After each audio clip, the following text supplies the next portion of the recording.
চিরকালই সনাতন ধর্মের লক্ষ্যই হচ্ছে সকলকে ভালোবাসো, সকলের কল্যাণ কামনা করো। সময় আসে যখন পিঠ থেকে যায় তখন কিন্তু আমাকে ঘুরে দাঁড়াতেই হবে। মারো, কাটো, বাটো, এটাই হচ্ছে তাদের ধর্ম।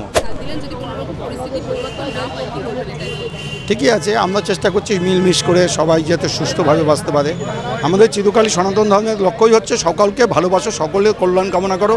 সেই বার্তা আমরা যথেষ্ট দিয়েছি।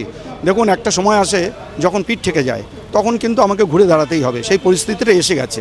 তাই মহারাজ যেটা বলেন ওইটাই কারণেই বলেছেন। এটা তো খুবই ক্ষতি হবে, তাদের ক্ষতি হবে, আমাদেরও ক্ষতি হবে, কিন্তু এছাড়া কোনো উপায় নেই। প্রতিবাদটা কী করে জানাবো? আমরা তো আর বোম মারবো না। আমরা যারা এখানে ভারতে আছে তারা বলছেন যে না, সেখানকার পরিস্থিতি ঠিক আছে, বাংলাদেশ মিডিয়া এটাকে না, পরিস্থিতি ফটোগুলো তো মিথ্যা নয়। প্রতিদিন লুটপাট হচ্ছে, ঘরবাড়ি জ্বালিয়ে দিচ্ছে। আজকেও কত ঘটনা ঘটছে। আমাদের মন্দিরেই, চট্টগ্রাম মন্দিরেই আক্রমণ করেছে, প্রভুর মূর্তি ভেঙে দিয়েছে, দরজা ভেঙে দিয়েছে, ধাওয়া করছে। আমরাও বা পাল্টা ওদের প্রতিরোধ করছে, আবার এসছে। এইভাবে তো প্রত্যেকটা মন্দিরেই হচ্ছে।